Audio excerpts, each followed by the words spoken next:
In the Star Wars universe, things are either BBY, or before the Battle of Yavin, or ABY, after the Battle of Yavin. But at this point, they should just change them to before Baby Yoda and after Baby Yoda because fans can't stop talking about the cutest little creature in the galaxy. That's right, move over Porgs and Ewoks, this is the era of Baby Yoda. But this adorable kid does more than eat frogs. He's also capable of using the Force. So far we've seen him use it for good, but maybe he's not willing to take any chances on the Mandalorian's generosity. Could he be manipulating the Mando using the Force?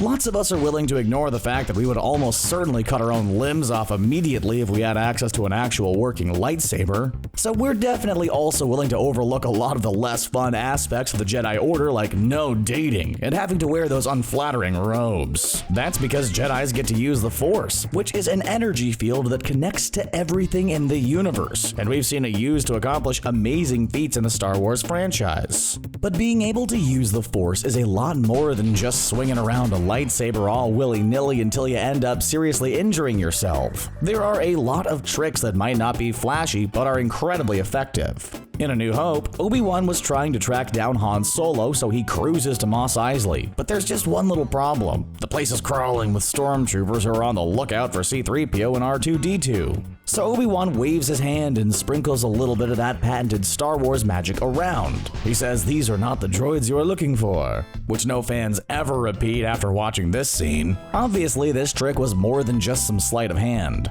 Obi-Wan used the Force to manipulate their minds and convince them that they weren't seeing what was right in front of them. Just because this line has been the subject of a million memes doesn't mean it's not an awesome display of power. The Force can do a lot more than move rocks around. It also allows users to manipulate the minds of others. Sometimes this can be as simple as putting them to sleep, like when Qui-Gon Jinn sedated Jar Jar Binks, much to the joy of audience members everywhere who couldn't stand listening to him blabber on for more than 1 second. This was just a quick blip in the movie, but being able to instantly render someone immediately unconscious is a really handy trick, and it shows just how discreet true mastery of the Force can be. We've seen Baby Yoda use the Force to help the Mandalorian escape the Mudhorn, and most of us assumed it was out of the kindness of his sweet little heart. Of course, he didn't want to see his new best friend and father figure squished by an angry creature trying to defend its giant dirty spaghetti-covered egg. But that's really just attributing our own ideas to Baby Yoda. It's possible that instead of viewing this as an act of kindness, he saw it in a more pragmatic sense. Baby Yoda is physically not very strong, and there's no way he could pilot a spacecraft by himself. Even if he did know how to fly one, he still needed the Mandalorian to trade the egg to the Jawas in order to get his parts back and rebuild the ship. And what happens to Baby Yoda if that doesn't happen? Well, he's stuck on Arvala 7, which doesn't seem like the most fun place in the universe to be. Not to mention the fact that everyone in the Bounty Hunters Guild knew he was there. The last bounty hunter he encountered, IG-11, tried to blast him, so it's clear the Mando is his best bet for staying alive and escaping Arvala 7. So maybe it's not just that Baby Yoda has grown fond of his stoic companion, but rather that he needed him alive. If Baby Yoda could use his abilities to help bring down the Mudhorn, maybe he's also manipulating the Mandalorian to ensure his own survival. Hey, cuteness only gets you so far in life. Don't we know it? Obi-Wan's droid-related use of the old Jedi Mind trick was masterful, but we've seen the same skill used by other people with various degrees of success. When Qui-Gon Jinn tried to use it on Watto, it didn't work at all, which was explained away by the fact that Watto is a Toydarian, and apparently such manipulation just doesn't work on them. The only thing that does is gold hard money. There are plenty of instances of Jedi using this method in the canon, but in Star Wars Legends, they go above and beyond, even projecting convincing illusions at times. Of course, excluding The Last Jedi, this is not official canon yet, but that could always change. But there is one big requirement for being able to use a Jedi mind trick on someone, and it doesn't depend on the proficiency of the Jedi. As Obi-Wan once told Luke Skywalker, the Force can have a strong influence on a weak mind. Basically, strong-willed people are much harder to trick than either the average person or complete buffoons like Jar Jar Binks. There are also certain species like the Toydarians and the Hutts who are predisposed to resisting this kind of trickery. So one of the main questions here is, could someone influence the Mandalorian's mind by using the Force? In the Clone Wars episode, The Academy, Jedi Padawan Ahsoka Tano tried to trick a member of the Mandalorian security forces into allowing her to see Duchess Satine. The guard played along at first, but later revealed that the Mandalorian soldiers were trained to resist the Force. We don't know a ton about the past of this particular Mandalorian, but we do have some basic info. He was once a foundling, nobody has seen him without his helmet on since he was a kid, and he believes in strictly following the ways of the Mandalorians. But did he go through training to learn how to resist the Force? Let's keep in mind that this show takes place 5 years after Return of the Jedi, which was well after the Great Jedi Purge. This, of course, was when the Jedi spectacularly biffed their attempt to arrest Darth Sidious and the Jedi were declared enemies of the Republic. When Mando was growing up and going through his training, the Jedi Order was thought to be completely eradicated. So if there was some kind of anti-Jedi training in place at one point, it makes sense that this would have been dropped from the curriculum. After all, why waste time trying to defend against an enemy that doesn't exist when there are so many different foes out there that could pose a real threat? Like, oh, I don't know, the Empire maybe? Before we keep going on with this fascinating fan theory, make sure you don't miss out on any of our content about The Mandalorian. Give this video a like, click that subscribe button, and don't forget to turn on your notifications either from this page or from settings if you're on your phone. This is the channel you're looking for, and don't let that pesky YouTube algorithm tell you otherwise. Now let's get back to our main Mando and his cute but possibly insidious cohort. Mandalore spent a long time under Imperial rule, and it's clearly something the survivors have not forgotten. The other Mandalorians hanging around the Armorer made that abundantly clear when they judged Mando for taking the job to go rescue Baby Yoda in the first place. Sure, it got him a pile of sacred Beskar steel, but since he had to cooperate with the remnants of the Empire, they considered it an affront to their people. A lot of the Mandalorians' fighting style was developed in order to combat the Jedi, who were once their enemies. They became adept at using all kinds of weapons in order to fight against them, and this has clearly been passed on over the years. But it wouldn't be surprising to learn that some lessons had been left off the curriculum over the years since they're not applicable to other enemies. Flamethrowers are handy in a surprising number of situations, but being able to defy Jedi mind control is really specific. Oh, but please don't use your flamethrowers at home, kids. You might burn down your house and then you'll never know how The Mandalorian ends, and that would truly be a tragedy. I'm not trying to accuse the Mandalorian of being weak-willed, but it does seem plausible that he may not be as resistant to the Force as some of his predecessors because of changes in his training regimen. Then there's another reason why someone using the Force could influence Mando, and it paints sweet little Baby Yoda in a much darker light.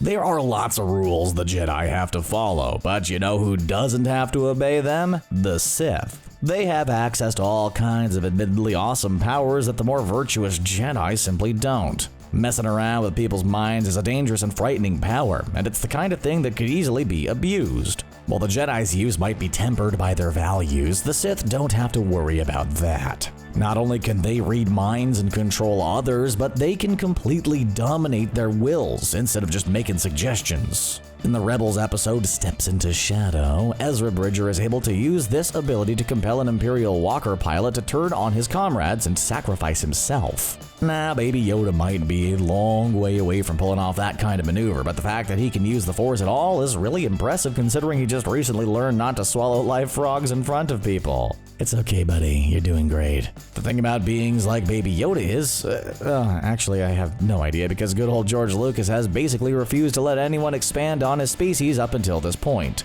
Nobody even knows what they're called, which is why we've collectively agreed to call this little guy Baby Yoda, even though he's most likely not biologically related to Master Yoda in any way, shape, or form. Really, the only thing we do know about Yoda's species is that they're really good at using the Force. While we didn't learn much about Yaddle from The Phantom Menace, the fact that she made it onto the Jedi High Council proves she was a powerful Force wielder. The most likely reason Baby Yoda can use this power is because he's Force sensitive, meaning that his cells are chock full of them midichlorians. That means he's in tune with the Force, and with some training could become extremely powerful. Although whether that's for better or for worse remains to be seen. If Baby Yoda did rescue the Mandalorian from the Mudhorn only to ensure his own survival, that would show a level of practicality most people wouldn't think he was capable of. But even though he's absolutely precious, he is 50 years old. He's probably even older than the Mandalorian and everyone else who's helped babysit him. Even if Baby Yoda is savvier than he appears, he's likely limited by his current stage of development. Since he doesn't have the ability to survive completely on his own, it's in his best interest to ensure the Mandalorian stays by his side. He had to take a power nap after taking on a Mudhorn, so maybe he's not quite ready to take on an AT-ST all on his own. Even though that's something I'd definitely like to see.